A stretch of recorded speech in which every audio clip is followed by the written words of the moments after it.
Mars dan himne Himatika, iya. Wah, ada Marsnya sendiri. Iya, betul. Menurut saya sendiri dari mahasiswa merupakan salah satu agen of change yang dimana dari mahasiswa lah masyarakat itu bisa penyalur aspirasi dari masyarakat sendiri. Jadi masyarakat bisa merubah aspirasi atau ingin mengembangkan aspirasi di sekitar, ingin masyarakatnya lebih maju. Jadi melalui pengabdian masyarakat seperti itu juga bisa. Juga kita memperkenalkan brandingnya dari BMFVB. Jadi kita juga mengenalkan inaugurasi bakat-bakat dari FVB seperti itu. Dan juga dari masyarakat sendiri juga akan merasakan seperti apa sih merasakan dalam seperti di Sinata. Bagaimana cara kita membagi waktu? Menurut saya sendiri, di mana sependapat dengan pendapat Masnya tadi, bahwasanya kita di sini tujuan utamanya adalah kuliah. Jadi mau nggak mau, meskipun di sini kita punya peran tersendiri di dalam organisasi, tapi kita sebisa mungkin mengusahakan atau menomorsatukan yang namanya kuliah atau mungkin tugas-tugas kuliah yang lain sebagainya.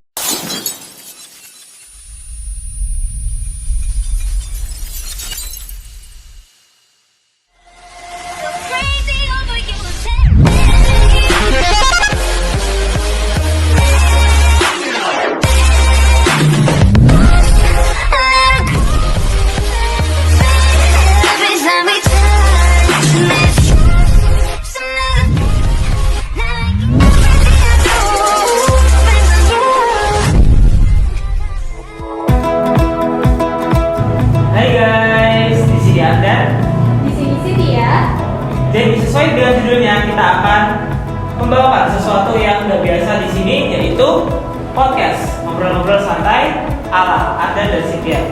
Jadi di sini kita akan memanggilkan bintang tamu kita malam ini, yaitu Gubernur dari Fakultas Ekonomi dan Bisnis, Ketua dari UKM Resimen Mahasiswa, Ketua Hima Prodi Matematika, dan Ketua Hima Prodi Akuntansi. Oke, langsung saja kita akan mulai ngobrol-ngobrol santainya. Jadi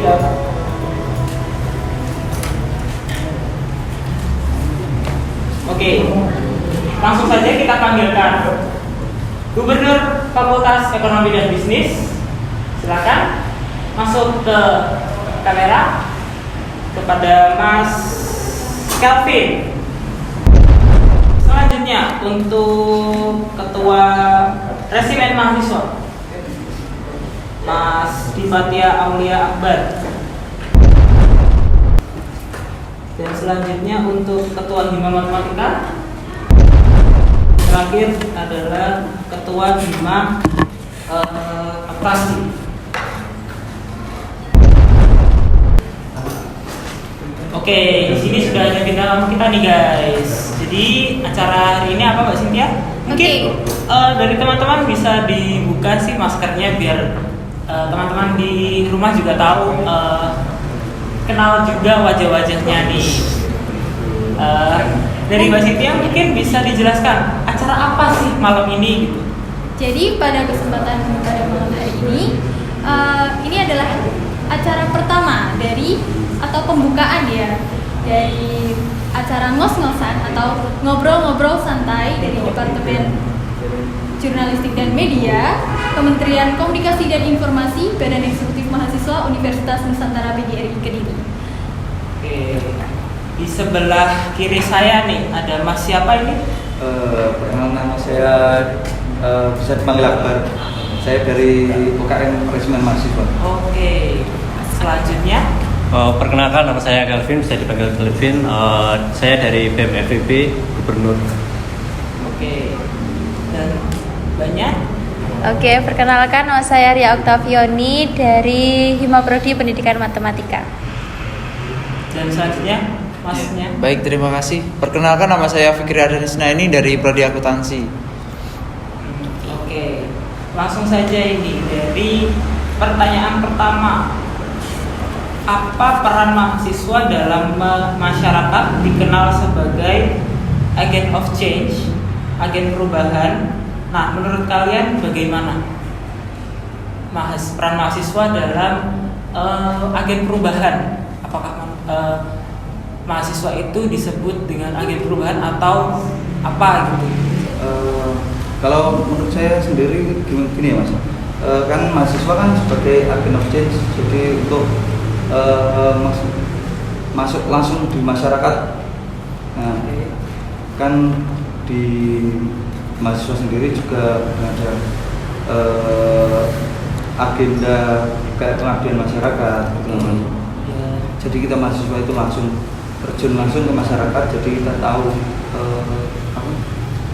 masyarakat itu butuhnya apa sih Mas? Kayak gitu sih. Oke, dari Masnya. Kalau dari saya kemungkinan kayak lebih kayak ada perubahan gitu ya dari ke masyarakat. Kita meningkatkan waktu ada kayak di webinar seperti itu. Nah, kalau dari mahasiswa pentingnya seperti apa, dari masyarakat seperti apa. Entar waktu di webinar kan bisa diterapkan di mahasiswa. Lah, entar itu di mahasiswa itu tersendiri bisa diterapkan ke dalam masyarakat tersebut sendiri. Seperti itu, Mas. Oke, kalau dari saya menanggapi tentang bagaimana pendapatnya terkait mahasiswa menjadi agen of change dalam kehidupan bermasyarakat. Menurut saya sendiri dari mahasiswa merupakan salah satu agen of change yang dimana dari mahasiswa lah masyarakat itu bisa berkembang atau masyarakat itu bisa berubah melalui segala ilmu, segala hal yang sudah didapatkan di dalam kampus dari segi ilmu, pengalaman maupun hal yang lainnya. Itu merupakan salah satu pedoman yang dapat digunakan untuk mahasiswa untuk memperbaiki masyarakat lebih baik lagi. Salah satunya melalui program Tridharma Perguruan Tinggi. Itu merupakan bukti nyata bahwa di sini mahasiswa tidak hanya sekedar datang kuliah, belajar, pulang, tidak hanya seperti itu, tetapi membawa peran untuk masyarakat itu sendiri. Itu menurut saya. Jawabannya sangat bagus sekali ya, Mbak Cynthia. Terus untuk Masnya? Kalau dari saya, peran mahasiswa di masyarakat terutama itu kan mahasiswa itu sebagai penyalur aspirasi dari masyarakat sendiri. Jadi masyarakat bisa merubah ataupun mahasiswa itu bisa merubah aspirasi atau ingin mengembangkan aspirasi di sekitar, ingin masyarakatnya lebih maju. Jadi melalui pengabdian masyarakat seperti itu juga bisa. Oke, lalu untuk pertanyaan kedua ya, bagaimana cara membagi waktu untuk akademi dan organisasi? Nah, seperti yang kita ketahui kan, seperti Mas Akbar, Mas Kelvin, Mbak Ria, sama Mas Arden ini kan orang yang sibuk ya di organisasi juga. Nah, gimana caranya bagi waktu sama akademi? Kalau dari saya sebenarnya gampang sih untuk pembagian waktu. Ketika kita di tingkat kepentingannya terlebih dahulu, kita lebih ke penanggung jawab.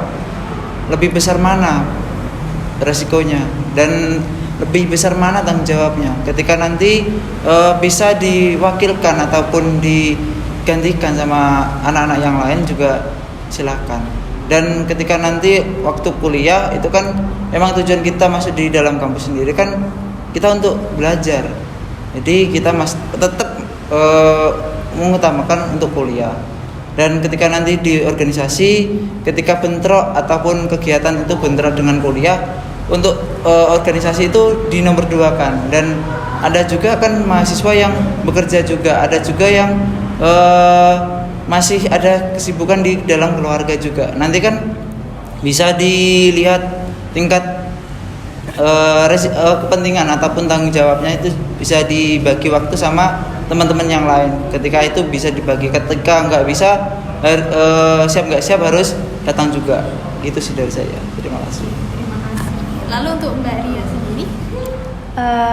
Terkait bagaimana kita memanajemen waktu. Sebenarnya itu masalah yang mungkin akan menjadi sesuatu yang akan menjadi kompleks apabila kita tidak bisa menyelesaikannya, mungkin akan seperti itu. Nah, bagaimana cara kita membagi waktu? Menurut saya sendiri, di mana sependapat dengan pendapat Masnya tadi, bahwasanya kita di sini tujuan utamanya adalah kuliah. Jadi mau nggak mau, meskipun di sini kita punya peran tersendiri di dalam organisasi, tapi kita sebisa mungkin mengusahakan atau menomorsatukan yang namanya kuliah atau mungkin tugas-tugas kuliah yang lain sebagainya. Tetapi meskipun kita mengutamakan atau menomorsatukan kuliah, tapi di sini kita juga mempunyai peran di dalam organisasi, di mana kita juga diperlukan di dalam organisasi. Jadi sebisa mungkin dari kita bisa memanajemen waktu, di mana ini adalah waktu yang tepat untuk berorganisasi atau waktu yang tepat untuk kita fokus kuliah. Mungkin akan seperti itu, lebih dipertata lagi dari manajemen prioritasnya. Mungkin akan bisa seperti itu. Manajemen waktu dan prioritasnya, kita menata prioritasnya. Lalu untuk Mas Kelvin? Untuk masalah mengatur waktu dalam organisasi, kalau menurut saya itu sudah ada terjadwal tersendiri. Jadi kan waktu kalau kita perkuliahan kan pasti padatnya hari Senin sampai Jumat seperti itu. Nah, kita itu waktu mau ada kayak rapat-rapat seperti apa, kita mencari waktu luang dari teman-teman.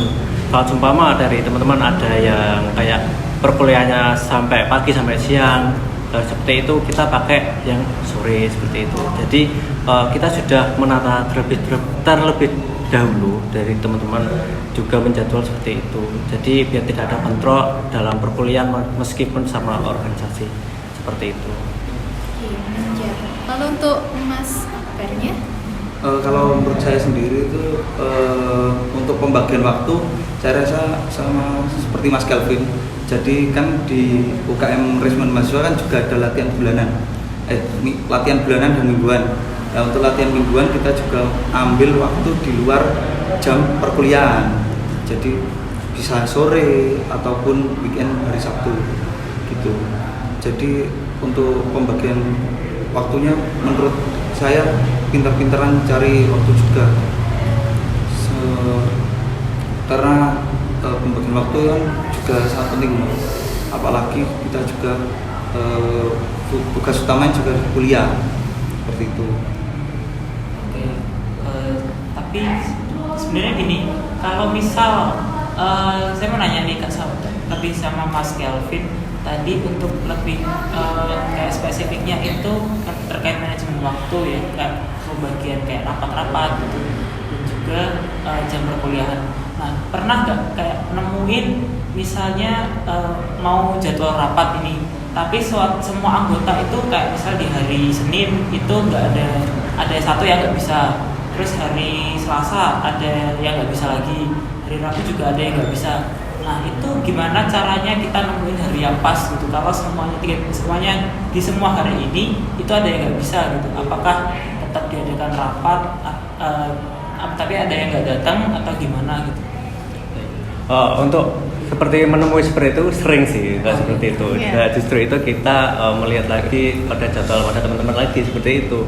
Sedangkan waktu hari Senin, Selasa, Rabu itu kalau teman-teman tidak bisa, kita pakainya hari weekend seperti Masnya yang sebutkan saya ini hari Sabtu seperti itu. Nah, sedangkan kalau seumpama yang susahnya itu waktu ada teman-teman yang pulang kampung seperti itu. Nah, itu juga yang kami tanyakan lagi pada teman-teman, kalau hari Sabtu ini ada yang pulang enggak? Seperti itu. Nah, kalau seumpama tidak ada yang pulang, kita adakan rapat seperti hari Sabtu gitu. Jadi seperti itu sih Mas kalau mengatur. Berarti kayak nggak apa-apa rapat walaupun maksudnya ada anggota yang nggak hadir gitu, gimana kalau misal seperti itu? Kalau ada yang rapat yang tidak bisa hadir, kalau itu sih pasti di organisasi semua itu pasti ada ya seperti itu. Kalau itu sih kalau seumpama kalau ada yang urgent seperti itu yang nggak bisa datang atau ada yang sakit, saya izinkan seperti itu. Kalau seumpama yang ada yang pasif seperti apa, itu masih saya korek-korek lagi seperti itu. Seperti apa sih kok kendalanya seperti apa, terus kita cari solusi bareng-bareng biar tidak pasif lagi seperti itu. Oke. Untuk pertanyaan yang ketiga, bagaimana cara mengembangkan SDM dalam suatu organisasi? untuk pengembangan SDM sendiri. Iya. Dari UKM Risma Mahasiswa juga melakukan pengembangannya itu bentuk seperti latihan dan materi. Jadi untuk latihan dan materi untuk perbekalan waktu ada kayak diklat. Jadi nanti kan kita kan diklatnya enggak di kampus sendiri, jadi kita diklatnya mesti bareng-bareng. Untuk diklat minimal satu koordinasi wilayah gitu Mas.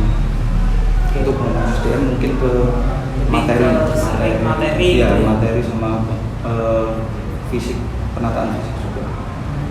Oke, untuk Mas Calvin. Untuk cara pengembangan SDM dari BEM itu kalau kami hampir sama dari itu, tapi dari sayanya dari kayak materi juga, dari kayak seperti diklat. Nantinya juga kami juga akan mengadakan pelatihan juga untuk pengembangan SDM di BEM juga seperti itu. Ntar kita melihat juga potensi di SDM di tersebut, entah apa kekurangannya seperti apa, nanti kita rombak lagi seperti apa untuk memperbaiki SDM yang di tersebut. Seperti paling dalam bentuk materi juga, nanti juga ada prakteknya juga seperti itu, biar tahu sih seperti itu, biar SDM-nya juga berkembang juga. Dari Mbak Ria sendiri. Oke, kalau terkait pengembangan sumber daya manusia, kalau dari himpunan mahasiswa sendiri dari Himaptika itu kita punya yang namanya divisi penelitian dan pengembangan. Jadi divisi itu mempunyai peran penting di dalam penelitian dan pengembangan. Salah satunya adalah pengembangan sumber daya manusia dari anggota kita sendiri. Jadi di mana satu divisi itu atau divisi litbang, kita sebutnya divisi litbang itu banyak kegiatan di mana dia memprogram suatu kegiatan-kegiatan yang dapat mengembangkan sumber daya manusia. Jadi di divisi litbang itu juga kita punya yang namanya komunitas. Di dalam divisi litbang juga mengelola yang namanya komunitas. Di komunitas nanti ada komunitas seni, ada komunitas musik, desain, akademik juga ada di sana. Jadi segala bentuk sumber daya manusia atau potensi yang ada di mahasiswa prodi pendidikan matematika sebisa mungkin kita upayakan, kita tampung agar bisa dikelola dengan baik, agar dikelola dengan maksimal di dalam Himaptika sendiri. Jadi lebih bisa terfokus kepada pengembangan dari bakat dari anggota seperti itu. Jadi dari pengembangan sumber daya manusia kita sudah mempersiapkan dari awal, kita punya satu divisi yang divisi itu mempunyai tugas utama yaitu pengembangan sumber daya manusia itu. Jadi kayak lebih ke pelatihan gitu ya. Lebih tepatnya mungkin kalau terkait pelatihan, webinar dan lain sebagainya itu ada kegiatan tersendiri di mana itu merupakan serangkaian dari kegiatan divisi litbang. Tapi kegiatan yang berjalan diusahakan itu 1 bulan bisa berjalan 1 kali itu di setiap komunitas. Jadi kita tidak hanya menampung, tapi kita juga mengolah agar dari sumber daya manusia yang kita miliki itu bisa lebih dikembangkan lagi seperti itu. Untuk Mas Ardian sendiri. Oke.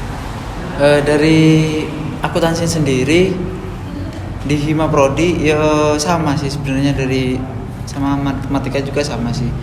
Cuma di akuntansi sendiri itu ada departemen kajian keilmuan dan ada juga divisi PSDM yang dimana di situ lebih mengembangkan SDM dari himanya sendiri, hima akuntansi terutama.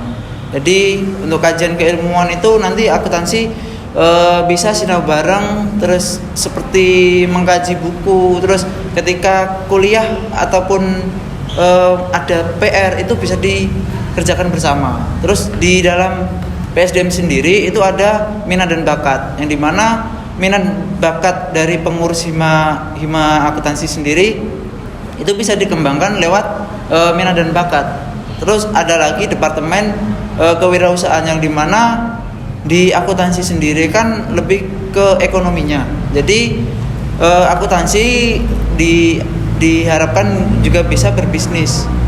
Bagaimana caranya penjualan maupun lapak-lapak gitu, seperti online, pembuatan buket, terus kreativitas juga bisa melalui kewirausahaan. Dan juga ada juga minat ataupun bakat terpendam dari pengurus Himakasi maupun dari anggota, itu bisa dicari ataupun lebih dikembangkan lagi di Departemen Minat dan Bakat, seperti itu.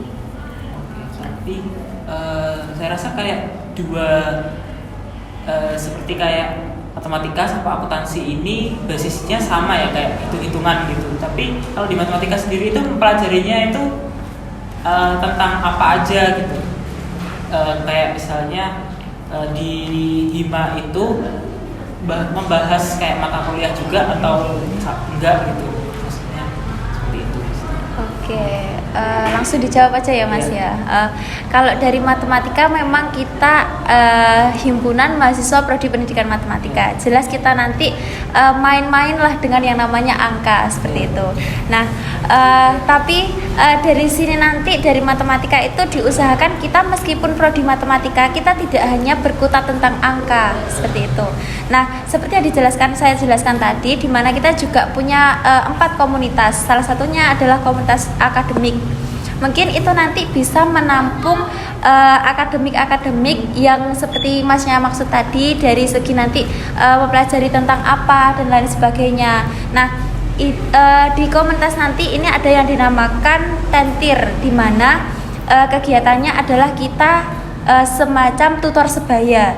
Jadi apabila misal tingkat 1 ada yang kesulitan di mata kuliah misal aljabar, nah nanti bisa disampaikan ke pengurus Hima, pengurus dari divisi Litbang.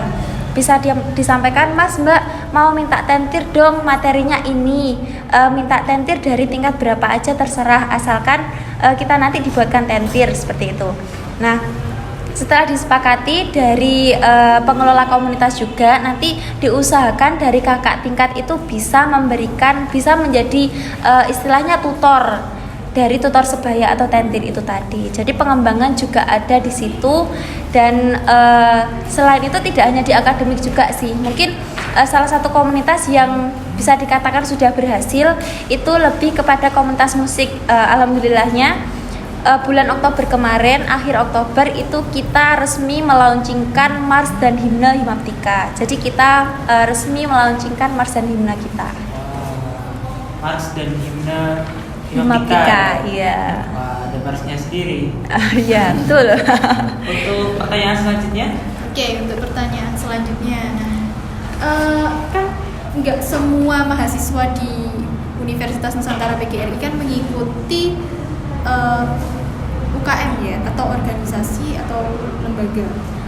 Nah, jika ada kasus nih, seseorang yang memiliki pola pikir tidak mau berorganisasi di kampus dengan alasan bisa mendapat pengalaman yang didapat di organisasi dengan cara akademis. Nah, menurut Mbak sama Masnya sekalian ini gimana? Apa emang benar pengalaman organisasi itu bisa didapat dari akademis saja? Kayak bisa mungkin waktu kita melakukan pekerjaan gitu, itu apa yang dipentingkan itu apa akademis saja gitu. Oke, baik, terima kasih. Jadi organisasi ataupun Lemawa Ormawa di UNP sendiri, yang dimana organisasi yang ada di kampus ini kan udah berbeda sama di OSIS. Pasti mahasiswa baru ataupun mahasiswa yang lain yang nggak mengikuti organisasi itu pasti memiliki pemikiran bahwasanya saya sudah pernah ikut organisasi, dan organisasi di sewaktu SMA maupun SMP itu cuma begitu-begitu aja. Dan ya begitulah, dari pemikiran-pemikiran yang nggak ikut organisasi di Lemawa Ormawa maupun di UNP sendiri. Dan ketika ada mahasiswa yang memang nggak memiliki niat ataupun keinginan masuk di dalam organisasi, saya sendiri ya nggak masalah. Soalnya karena apa? Tujuan kita ya pertama itu kan kita belajar di kampus, belajar di UNP. Jadi untuk di organisasi ketika dia ataupun mereka yang ingin masuk cuma ikut-ikutan aja, aku rasa kurang lah gitu. Jadi mending ya udah silahkan cari akademis yang baik. Namun ketika nanti mencari lowongan pekerjaan ataupun melamar pekerjaan, itu kan pasti dicari nggak cuma dari akademisnya doang, nggak cuma dari akademis nilai terbaik ataupun bagaimana, namun pasti dilampirkan sama sertifikat maupun pengalaman organisasi juga, yang dimana pernah mengkoordinir ataupun mengkondisikan pengurus-pengurus ataupun panitia yang lainnya juga. Jadi pasti kalau dibenturkan sama di lapangan pasti udah mereka lebih berpengalaman di lapangan. Namun kalau mereka cuma akademis, pastinya dia dan mereka itu lebih ke teori-teori. Dan lewat akademis itu kan cuma apa ya? Ya cuma akademis. Namun di dalam apa ya namanya ikut organisasi kan kita juga mengasah soft skill kita juga kan ya, jadi dari saya seperti itu. Terima kasih. Dari Mbak Nia, menanggapi terkait bagaimana dari teman-teman yang kurang aktif dalam organisasi, bisa dikatakan tidak tertarik dengan yang namanya organisasi. Mungkin dari kita sendiri sebagai kita salah satu salah satu tokoh di organisasi, mungkin kita pertama bisa memberikan stimulus bahwasannya dari segi akademik memang perlu, tapi organisasi juga tidak kalah penting seperti itu. Misalkan kita melamar pekerjaan, kita bisa diterima dari ijazah. Oke, kita diterima melalui ijazahnya saja. Tapi setelah dari tahap kita diterima dari ijazah, kita ada tahap lagi dari segi interview dan lain sebagainya. Jadi akademik memang perlu, tapi itu tidak cukup jika hanya tentang akademik saja. Mungkin bisa seperti itu. Jadi kita lebih memberikan stimulus bahwasanya organisasi memang juga tidak kalah penting dari segi akademik. Mas Calvin. Kalau saya sih menurutku hampir sama sih sama mbaknya sebelah kiri saya. Karena apa? Kalau di mahasiswa yang tidak mengikuti organisasi itu pasti ada gimana ya, kayak ada minusnya ada plusnya juga. Jadi kalau mahasiswa kalau semua tidak mengikuti organisasi itu sangat gimana, kayak eman juga. Ini kuliah itu waktunya kita kayak kita berkembang juga di dalam perkampusan dunia ini.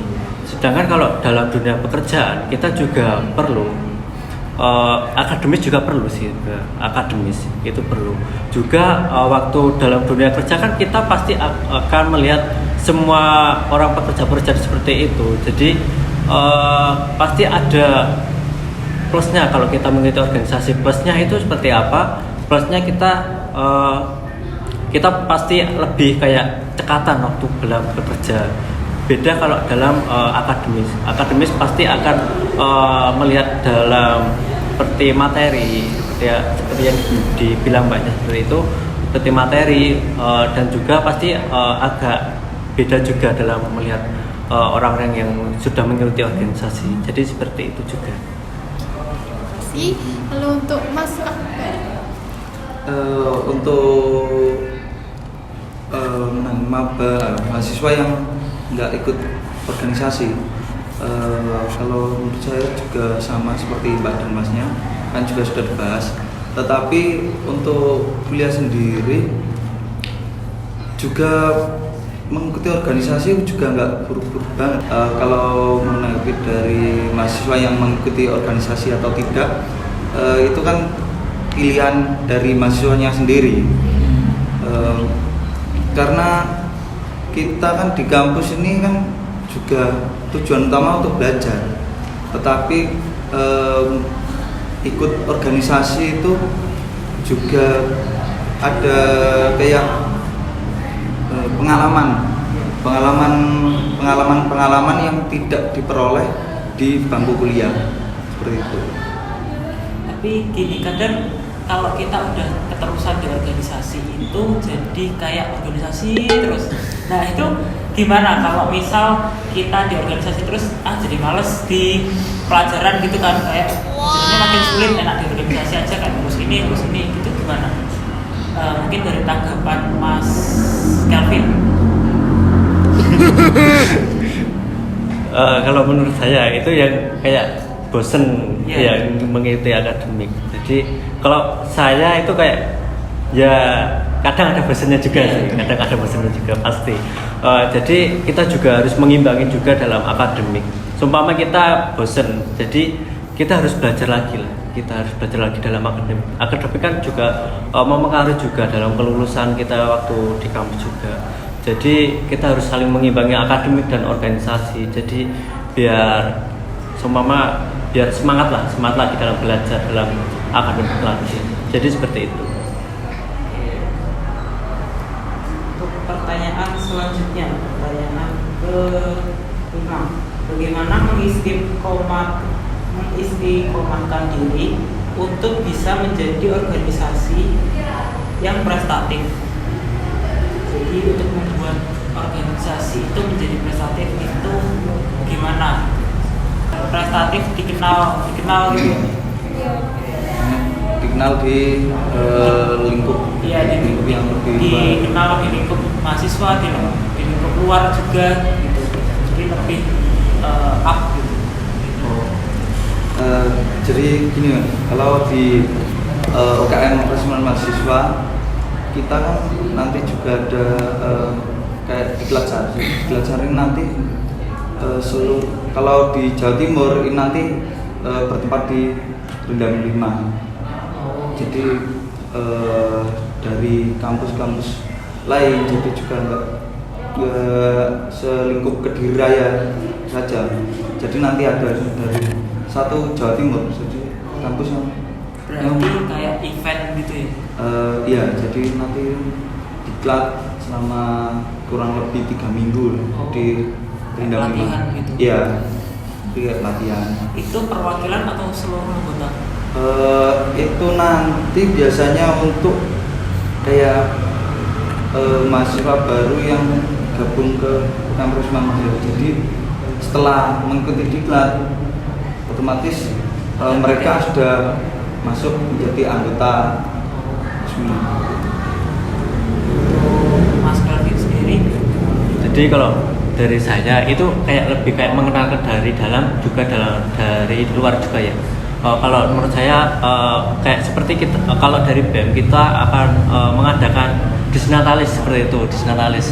Jadi kita juga mengundang dari luar masyarakat juga dalam kampus. Juga kita memperkenalkan brandingnya dari BEM FEB.